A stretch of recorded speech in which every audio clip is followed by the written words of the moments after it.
Be'ezrat Hashem. Alors cette semaine, on a la parasha Tzav. C'est Erev Pesach. Erev Pesach, c'est parasha Tzav. Bon, pour tout le monde, quoi. Cette fois-ci, même pour Chutz La'aretz. Donc la parasha, c'est normal, rien que l'Haftara. L'Haftara, ça va être l'Haftara de Shabbat HaGadol. Mais la parasha, c'est la même pour tout le monde. Parce que l'El HaSeder, il va tomber samedi soir. Donc Shabbat, c'est la parasha Tzav. Donc on va essayer de donner un chidouche, Be'ezrat Hashem, du Ben Ishraï, dans le livre Od Yosef Chai. Et là, le Ben Ishraï, dans la parasha, il ramène le pasouk, le début de la parasha. Tzav et Aaron ve et banav lemo. Donc il va ramener ce qu'on dans le Torah de Kohanim. Torah de Kohanim, c'est l'explication des psukim du Sefer Vayikra. Il s'appelle Torah de Kohanim. Dans là-bas, Torah de Kohanim, il va expliquer le mot Tzav. Le mot Tzav, dans la Torah, il a un sens. C'est quoi ordonne? Tzav dans les mots, dans le mot lui-même Tzav, si tu le traduis, ça fait ordonne. Donc Tzav et Aaron, ve et banav lemo, c'est dire ordonner. Mais le Torah de Kohanim, qui explique les psukim, les drashot, etc., des psukim de Sefer Vayikra, là-bas il dit que le mot Tzav, Itabe Torah de Kohanim, en Tzav et la lachon ziruz, miyad vele dorot. C'est-à-dire que le mot Tzav, en fait, ordonner, en fait, c'est se précipiter. Milachon zirouj, milachon zariz. Il y a deux façons de se précipiter en hébreu. Ça s'appelle zariz et ça s'appelle paziz. Alors zariz, c'est précipiter. Paziz aussi, la différence est la suivante. Paziz, c'est quelqu'un qui se précipite mais sans réfléchir. Alors que zariz, qui est tzav, c'est se précipiter en réfléchissant. Donc c'est une différence énorme. C'est-à-dire que la précipitation sans réfléchir, c'est pas celle-là de la Torah parle. La Torah va jamais parler d'une précipitation sans réfléchir. Pourquoi? Parce que sauf ma'aseh be'marshava techila. Sauf ma'aseh be'marshava techila, ça veut dire que à la fin, les actions que tu fais à la fin, c'est par rapport à la marshava que tu avais au début. La marshava que tu avais au début va finalement me dévoiler. La marshava que tu avais au début va finalement me dévoiler, ou bien le contraire, le ma'aseh que tu vas faire à la fin va me dévoiler la marshava que tu avais au début. Donc c'est obligé d'avoir la marshava, la pensée de réfléchir et on va dire plutôt de préparer et on va dire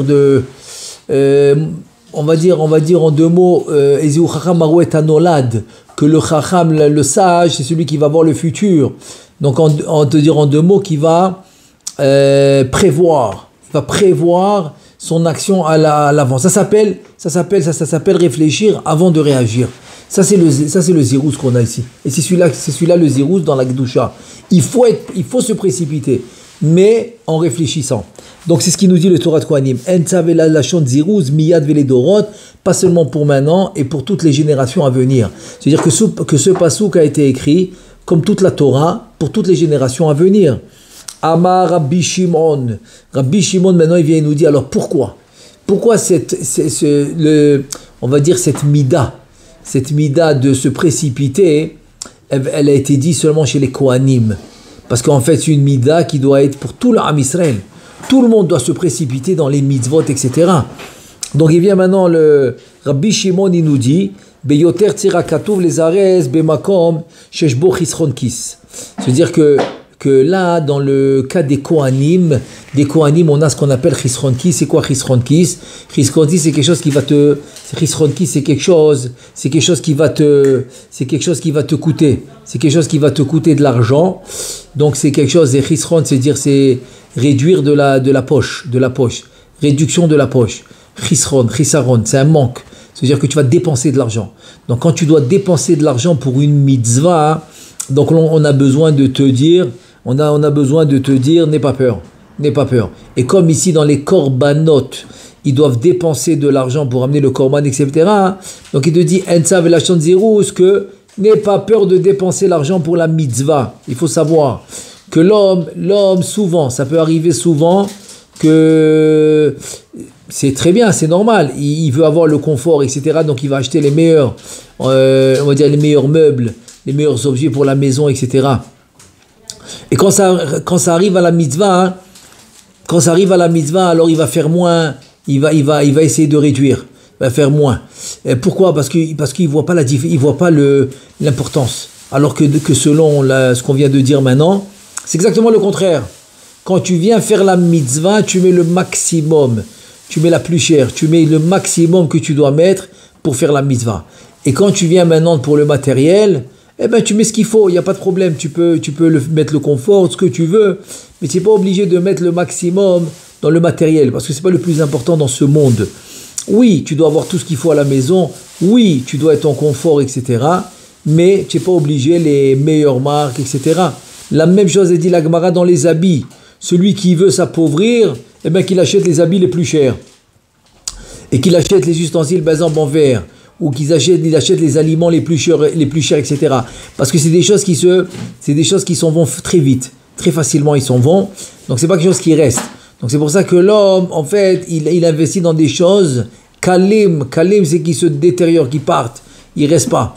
Et comme c'est le matériel. Alors que les mitzvot, chaque sou que tu as investi dans la mitzvah, il faut savoir qu'elle reste pour l'éternité.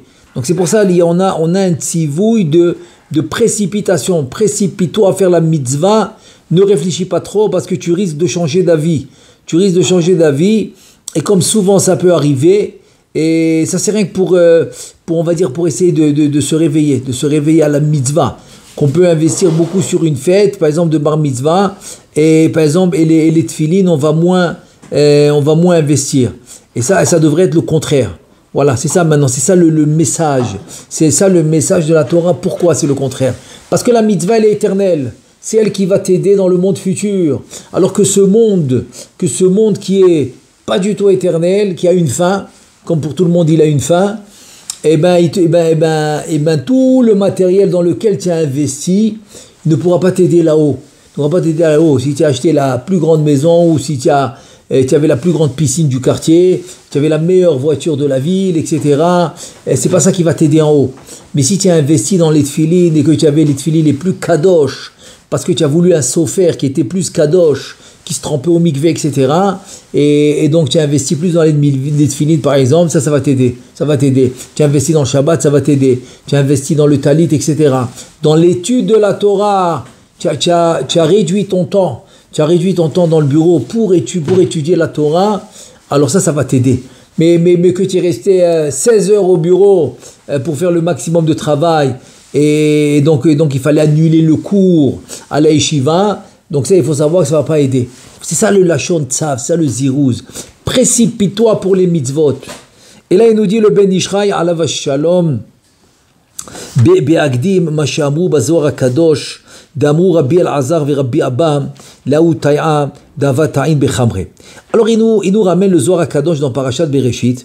Et il y avait maintenant les deux Tanaïm extraordinaires, le fils de Rabbi Shimon Bar Yochai qui s'appelle Rabbi Al-Azar, Rabbi Abba, son compagnon d'études, qui était en chemin ensemble.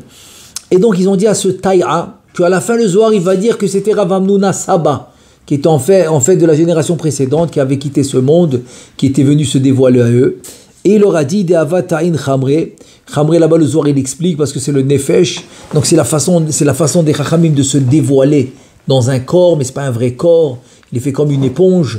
Et c'est comme ça qu'on se dévoile. Comme ça, les chachamim, des fois, ils se dévoilent encore. Man yahiv lach le mezal hacham, ou le meve ta'in bechamre. Alors, il lui a dit, mais qui t'a donné de venir dans ce chemin, etc., de venir avec ce chamor. En tout cas, il voulait commencer une discussion avec lui. Amarlon, donc c'est comme on va voir à la fin du Zohar, il dit que c'est Rav Hamnuna, il leur a dit, après que Rabbi Elazar, Rabbi Abba lui ont demandé, mais en deux mots, qu'est-ce que tu fais là avec ton âne? Omer, Yod Evet Karva Betren Advan, Beka Vesamech, Litkashara Beade, Beadai Kachada.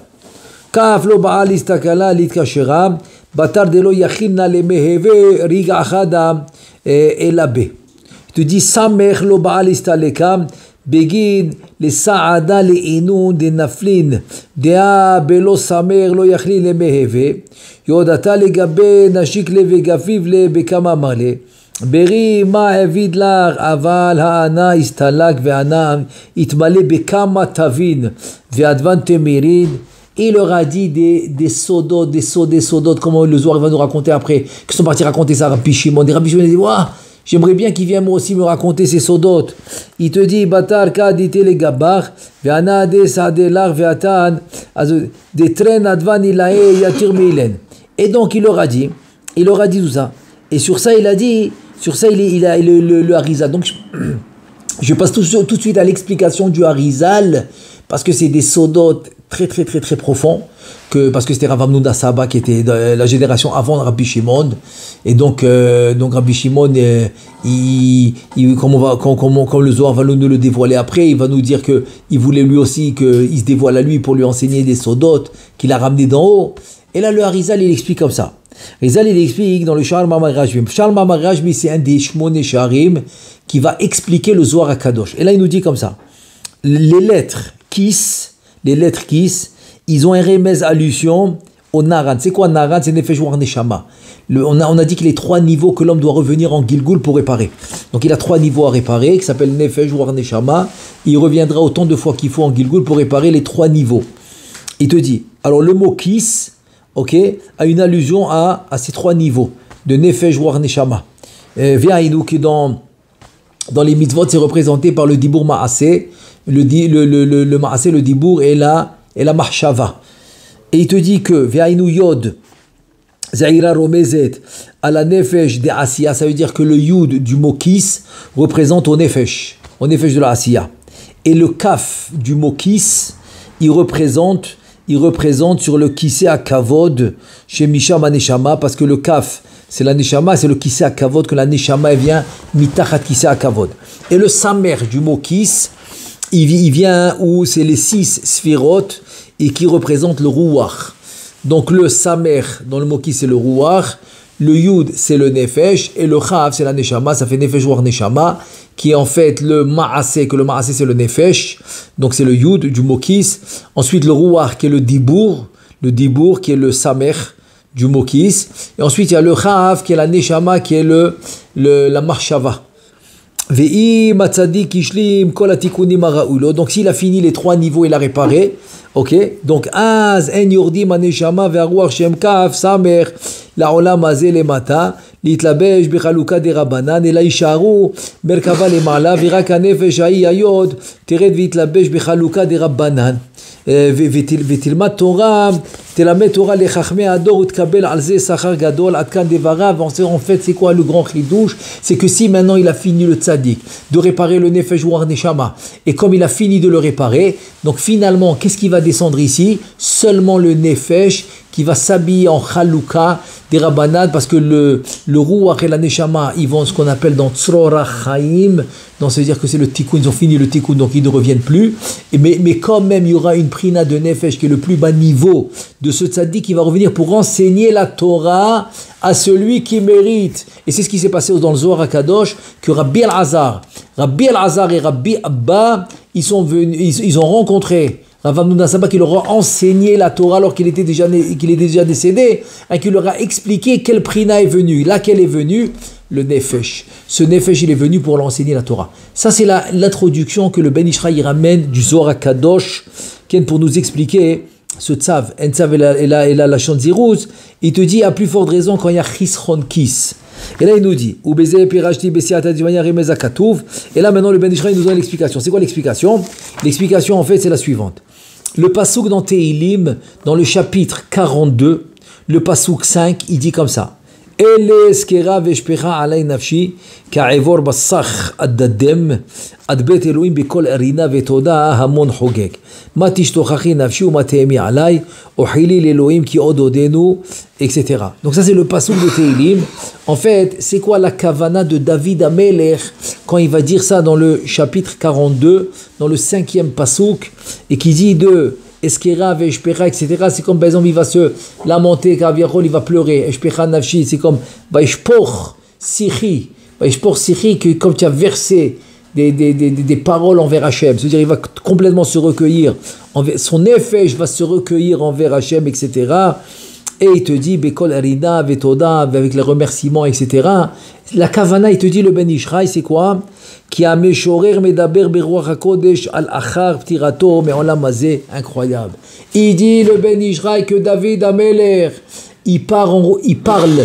Sa parole c'est en Ruach HaKodesh quand il va quitter ce monde, et il dit comme ça, même après que je quitte ce monde, alors, lo ya'azov, la Torah, le limoud, l'étude de la Torah ne va jamais me quitter pour enseigner aux autres. Incroyable. Incroyable. C'est-à-dire que même quand l'homme il est décédé, quand l'homme il quitte ce monde, s'il avait l'habitude d'enseigner la Torah aux autres, ça ne va jamais s'arrêter. Ça va jamais, même après qu'il soit décédé, il va continuer à enseigner la Torah aux autres. Et sur ça, le passouk qui dit Ele, c'est quoi Ele? C'est les chachamim de la génération. Chachmei Ador. Shem Ele haaret, c'est les forts, les chazakim, les forts de la terre. Asher Ador somech alem, parce que toute la génération repose sur ces chachamim de la génération. Donc c'est eux les forts. C'est pas ceux qui ont les armes, etc., les armées nombreuses. Non, c'est ceux qui enseignent la Torah, c'est les chachamim, que la génération repose sur eux. Et il te dit Eskera. Donc qu'est-ce qu'il dit David Ameler? Je vais mentionner, je vais me rappeler Eskera. Il te dit Ga machare apreda, asher yipared mehem, velo yaozvem, je vais jamais les quitter. C'est-à-dire que ceux à qui j'enseigne la Torah, etc., je vais jamais les quitter, même après qu'ils quittent ce monde. Voilà.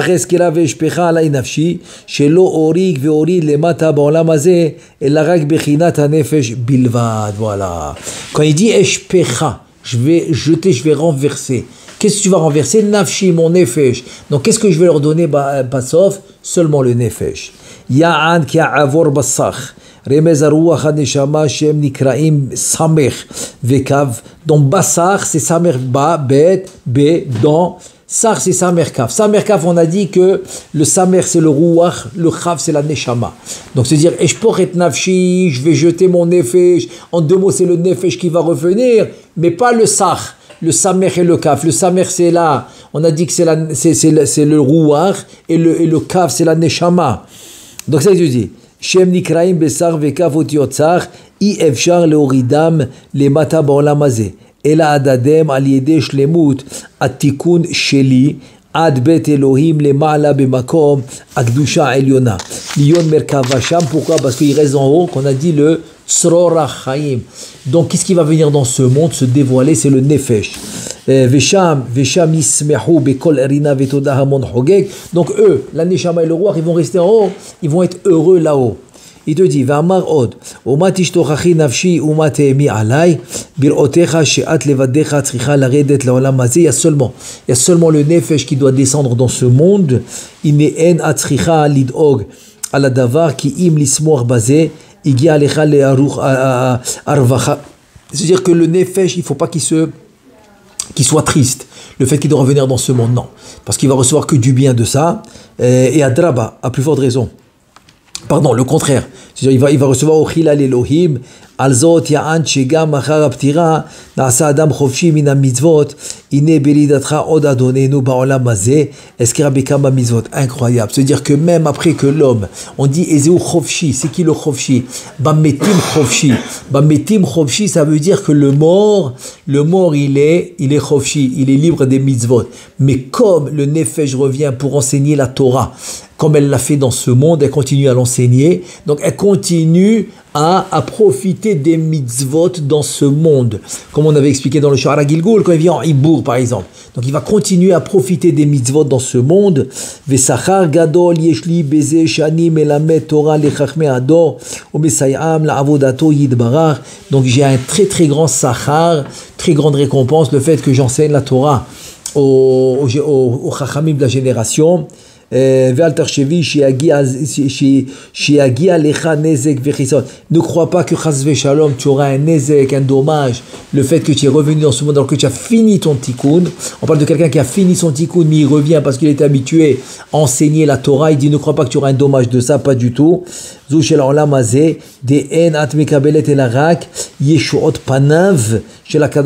C'est quoi panav? Pene vav. C'est quoi pene de shema kaddisha shusod atiferet? Parce que le vav, dans le yud ke vav ke, le vav représente Akadosh Baruch Hu.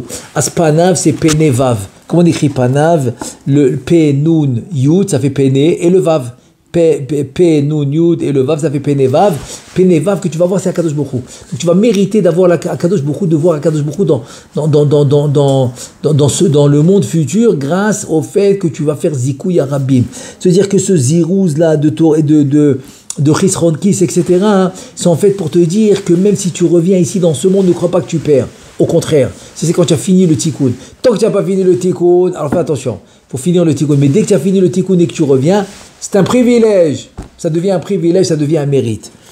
Et là, il te dit maintenant, et on va comprendre le Zohar à Kadosh. Azor chez Aniskar Yivaro était Bepsuke, se dire maintenant tout le Zohar qu'on a fait avec Rav Hamnuna Saba va se comprendre avec le pasouk de Eshet Chayil. Eshet Chayil Meimtza, quand il dit le Michelet, c'est le dernier chapitre de Michelet, le chapitre 31, c'est Eshet Chayil, qu'on dit tous les vendredis soirs.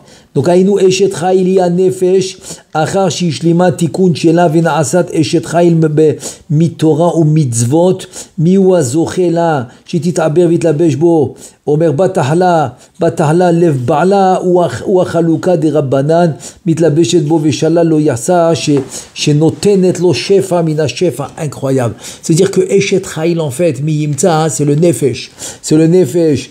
Et après qu'il a fini son tikkun, qui revient, il devient le Eshet Chayil. Le Nefesh devient Eshet Chayil de la Torah et des mitzvot qu'il a mérité de faire dans ce monde. Donc il fait la Chaluka des Rabbanan. Donc Eshet Chayil, il va s'habiller. Donc, et c'est quoi Batahla? Donc le bitachon, Batahba lève le cœur de son mari, c'est le Chaluka des Rabbanan. Donc c'est-à-dire que tu peux t'appuyer. Tu peux t'appuyer sur les mitzvot, comme j'ai dit au début. L'homme il va investir dans le matériel, ça va pas l'aider. Il a laissé... Comme j'ai entendu, il a 6000 appartements. Pas mal, très bien. Chazakou Barour. Il peut passer dans le livre des records. Il n'y a pas de souci. Mais est-ce que ça va l'aider en haut? Pas du tout. Les appartements ne vont pas venir lui faire un Chaluka des Rabbanan. Ça l'aide dans ce monde, oui, parce qu'il va faire les mitzvot. Mais donc ça doit être un moyen et pas un but. Donc, mais ici, il te dit, c'est ça le Chaluka des Rabbanan. Tu peux t'appuyer là-dessus. C'est-à-dire, tu peux t'appuyer là-dessus sur les mitzvot et la Torah et les midot. Et les midot que tu as fait. C'est comme on dit, par exemple, il y a une seule mida. Il y a une seule mida où l'homme il peut ressembler à Kadosh Baruch Hu. Une seule. C'est quand, par exemple, on te fait honte en public et tu te tais. C'est la seule. C'est pour ça que c'est la seule qui va permettre au monde de continuer, même s'il n'a aucun mérite. Même si le monde il arrive à un stade où il n'a aucun mérite, il suffit qu'une personne reçoit honte en public, elle se tait, ça fait tenir le monde. Voilà. Parce que c'est la seule mida qui représente Akadosh Baruch Hu. Et c'est pour ça que c'est la seule mida que si tu arrives à te surpasser et tu arrives à la surmonter, ne pas répondre quand on te fait honte en public, alors n'importe quelle bracha qui va sortir de ta bouche, eh ben, elle va se réaliser. C'est parce que c'est la seule mida. C'est la seule mida qui va ressembler à Kadosh Baruch Hu. Et là, il te dit que les mitzvot, tu peux t'appuyer là-dessus. Ça aussi, de la même manière que je peux t'appuyer sur ça. Le fait que tu t'es tu peux t'appuyer. C'est comme Rachel. Rachel, quand elle a demandé Rachamim, elle a demandé miséricorde à Kadosh Baruch Hu, elle s'est appuyée là-dessus. Je me suis tu. J'ai donné les simanim à ma sœur et j'ai rien dit. Elle s'est appuyée là-dessus. Et Kadosh Baruch Hu l'a répondu. Kadosh Baruch Hu l'a répondu. Tu peux t'appuyer là-dessus. Tu peux t'appuyer parce que c'est la seule mida qui ressemble à Kadosh Baruch Hu. Le Ma'al Rabbeinu Chaim Vital dit, si tu savais c'était quoi la grandeur de te faire, que quelqu'un te fait honte en public et tu te tais, tu l'aurais embrassé, tu l'aurais donné des cadeaux, tu l'aurais dit, tu serais devenu son ami. Tellement c'est quelque chose d'extraordinaire. Donc de la même manière que tu te reposes là-dessus, tu peux te reposer sur les mitzvot et la Torah que tu as faite. Et ça, le Chaluka des Rabbanan. Donc c'est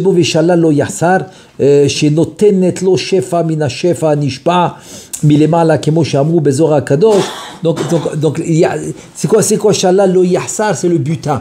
Il va jamais rien manquer parce qu'il va recevoir le shefa, l'abondance d'en haut grâce au Chaluka des Rabbanan. Ana estalek vana itmale bekama tavin, etc. comme les aurait dit, qui va monter, qui va se remplir de bonnes choses. Il te dit après, ite le gbar veave saïdlach veten la rarsanta. Rarsanta, c'est un héritage. C'est l'héritage. C'est d'après la valise que tu vas remplir dans ce monde. C'est pas comme à l'aéroport. À l'aéroport, tu es limité. Si tu dépasses les kilos que tu dois payer ou on peut même te refuser. Alors qu'au contraire, en haut, c'est le contraire. Plus ta valise elle est légère et moins c'est bien. Et plus elle est lourde et plus on te reçoit Bessimra. Parce qu'il faut, c'est le contraire. Il te dit, tu gemala tuto velora, donc il aura que du bien et jamais de mal. Shelo techeta ata beridata baolamazé, c'est-à-dire que maintenant que tu as fini ton tikkun et tu reviens que pour enseigner la Torah, tu vas plus fauter. Attends, de promettre à un homme de venir dans ce monde et de plus fauter, il n'y a que Akadosh Baruch Hu qui peut faire ça. Parce que le Yetzer Hara, il est pour tout le monde. Les anges, ils n'ont pas résisté. Az, je ne veux pas dire les noms complets. Le Az, après Aleph, avec l'autre avec Aleph Lamed, c'est ces deux anges qui sont venus, ok, pour ne pas prononcer leur nom complet, eh bien, ils n'ont pas résisté. Ils n'ont pas résisté. Il n'y a aucune aftacha, aucune promesse, aucune assurance qui peut t'assurer que tu ne vas pas tomber, chas v'shalom, dans les... Eh bien là, oui, Akadosh Baruch Hu, il peut. Quand tu as fini ton tikkun et que tu reviens pour enseigner la Torah. Donc, il peut te promettre, il peut t'assurer que tu ne vas pas fauter. Et là, il te dit, Verak tarvi, tu vas rien gagner. Kol yemechayeha, asher tered ba'olam hazeh, darsha semer upishtim, Torah shebertav, Torah shebe'alpeh. Donc tu vas voir la Torah shebertav, la Torah shebe'alpeh. C'est-à-dire tout le pardes en deux mots. Venershav la halimut kiilu kiima b'maaseh. Donc tu arrives à un niveau où comme tu es venu que pour enseigner, parce que tu as fini ton tikkun, donc ton enseignement et ton limud devient quand même maaseh. Veze vata'as behefes kapea, aita kaoniot soher memerhak. C'est le olam ha'atzilut, tu es arrivé au niveau du sod, qui est olam ha'atzilut, shisod chokhmat anikret rachok. Tavi lahma ve'al derer zeyid baru sherit apsuki besileata dishmaya. Donc il te dit maintenant tu peux continuer le Sefer Chaim là-dessus. Ça veut dire qu'en deux mots, ça veut dire que celui maintenant qui va sauter sur la Kabbalah quand il n'est pas arrivé au niveau de la Kabbalah, donc tu vois qu'il se trompe. Pourquoi? Parce que là il te dit il fallait qu'il finisse le tikkun, il fallait qu'il arrive à un certain niveau, comme ça il arrive au niveau de la Kabbalah. Donc c'est vrai que la Kabbalah c'est une obligation, c'est pas facultatif, c'est obligatoire, oui, mais jamais sauter les étapes. Mais dès que tu arrives à l'étape, il te dit c'est Gan Eden sur terre. Voilà, c'est Gan Eden sur terre, tu as tout, il te promet de ne pas fauter, etc. Donc maintenant on veut rien que finir ce qu'on avait commencé là avec le Chisron Kis. On a dit qu'il y a un manque d'argent, donc il faut plus se précipiter. Il faut que la Torah te dise n'aie pas peur, qu'est-ce que tu as peur? Tu as fait maintenant quelqu'un, il est venu te voir, il n'a pas d'argent pour faire la fête et tout, même si, je sais pas moi, même si tu n'as pas les gros moyens, n'aie pas peur, qu'est-ce que tu as peur de l'aider, etc. N'aie pas peur, donne-lui, aide-le, t'inquiète pas. Il faut jamais avoir peur de la mitzvah. C'est pour ça que c'est venu chez les Kohanim, Entza vela la zone Ziruz, chez Akatom Chesron Kis, parce que eux ils doivent dépenser pour les korbanot, etc. Et il te dit n'aie pas peur, tu dépenses pour la mitzvah, je suis avec toi. Je suis avec toi, tu n'as rien à craindre. Et là il te dit que le mot Kis, c'est Romez et la Naran, on a dit déjà. Que le Chav, c'est la Neshama, le Yud, c'est le Nefesh, le Samer, c'est le Ruach, c'est le Mokis, très bien. Donc maintenant, on va parler selon le Sod, pas selon le Pshat, parce que selon le Pshat, et Akadosh Baruch Hu, Kaviachol, il ne va pas compter une Avera quand tu as seulement pensé à la Avera. Il ne va pas la compter comme une Avera. Mais ça, c'est selon le Pshat. Selon le Sod, le bgam, on va dire la mauvaise chose qui va ressortir d'une mauvaise pensée est pire que l'action. Et là, il te dit pourquoi? Il te dit parce que le hirur, ra, il fait un chisron, chisaron, c'est un manque, il fait un manque dans le naran. C'est-à-dire une mauvaise marshava va te faire un chisaron, un manque dans ton naran. C'était 3 niveaux de la neshama, nefesh war neshama, plus que le maas, c'est plus que l'action. Ve'alze amrou, c'est pour ça que la Gemara dans Yoma, dans la page 29a, la Gemara dans Yoma 29a, il dit Irure avera kashimina avera, que les mauvaises pensées de la avera, c'est pire que la avera. On dit d'abord parce que tu fais pas tchouva. Un homme, il va jamais faire tchouva quand il a rien que pensé, chas v'shalom, à une femme interdite, il va pas faire tchouva, il est jamais allé avec elle. Il te dit oui, mais c'est pire d'avoir la pensée. Pourquoi? Parce que la pensée, c'est la neshama, c'est le plus haut niveau des 3 niveaux spirituels que l'homme il a. C'est le plus haut niveau. Et tu vois, donc on voit que quoi? Que le chisron ki shemanaran ou naasa yoter mi avon ala hiro, c'est-à-dire le hirour va causer un dommage dans le nefesh war neshama plus que le maasé. Donc c'est ça le chisron kis. C'est ça le chisron kis. Veyadua ki aola baal hirulev. Quand tu amènes un korban que tu dois brûler, pourquoi? Parce que tu as une mauvaise pensée dans le cœur. Irur lev, ça s'appelle. Velachen amar lashon tzav beparashat haola. Et on parle de Ola dans cette parasha de Tzav qu'on va lire Shabbat. C'est la Ola, c'est ce que tu dois brûler. Et là-bas on a dit Chisron Kis. Parce que c'est la parasha de Ola. C'est le Irur alev, la mauvaise pensée. Tu amènes une Ola qui doit être brûlée complètement. Ki Tzav lashon ziruz, parce que Tzav c'est ziruz. Vedaraj rajbi. Et il a dit Rabbi Shimon Bar Yochai, c'est quoi la raison? La raison, Jézarir Ziruz Bemakom Jeshris Ronkis. Donc Rabbi Shimon, c'est lui qui dit ça, que le Ziruz, la précipitation, tu dois l'avoir quand il y a un manque dans la poche, quand il y a une dépense. Dainu Berur Ve'oseh Ronkis, Benaran, quand il y a des mauvaises pensées qui va te faire un dommage dans le Nefesh War Neshama, quand on a expliqué que c'était le Kis, des Chisron Agouf, En Tsarir Lo Ziruz, Kilo Yishkeru Tzracha Mina Adam Shetzoek La Lechev, c'est-à-dire que les manques du corps, tu n'as pas besoin d'un zirou, tu n'as pas besoin de se dire ah vas-y, attends, précipite-toi, n'oublie pas, achète ton pain aujourd'hui, n'oublie pas d'acheter ta salade, n'oublie pas d'acheter ton repas d'aujourd'hui. J'ai pas besoin, le corps va jamais oublier, de faire ça. Alors que dans les mitzvot et dans la neshama, il peut avoir des mauvaises pensées. Et moi je pense aussi, c'est pour ça que la Gemara dans Shabbat, Nunhe Amoud Bet, c'est la page 55b, là-bas il ramène les quatre, parce qu'hier c'était Binyamin. J'ai mentionné ça hier parce que c'était Binyamin, c'est un des quatre, les quatre qui sont morts juste pour une seule raison, à cause de Itiosh al-Nachash, à cause de la faute de Adam Arishon, du serpent. Mais sans le serpent, ils ne seraient pas morts parce qu'ils n'ont fait aucune faute. Ok, c'est qui les quatre? Eh ben, tu as Binyamin, tu as Amram qui est le père de Moshe, c'est Amram. Ensuite, donc c'est Binyamin, c'est le premier, on a dit là-bas, tu as Amram, tu as Ishaï, le père de David. Tu as Ishaï qui était le père de David, et tu as Kilhav. Kilhav, c'est le quatrième. Kilhav, c'est qui Kilhav? Et dit la Gemara dans Brachot, Kilhav, c'est Daniel. Daniel qui était le fils de David, qu'il a eu avec sa femme qui s'appelle Avigail. Avigail, c'est Daniel. Alors moi je dis c'est ça le Inyan. Pourquoi il faut Itioshel Nachash? Parce que eux-mêmes, Marshava, ils étaient propres. Même dans la Marshava, ils étaient propres. C'est pour ça. Donc le tzav ici, c'est pour nous dire surtout, n'aie pas de mauvaise pensée. Ne pense pas que Chas v'Shalom c'est une perte. Non. Fais la mitzvah, sois content de la mitzvah, et ben Srat Hashem, tu auras beaucoup de bracha. Amen ve amen.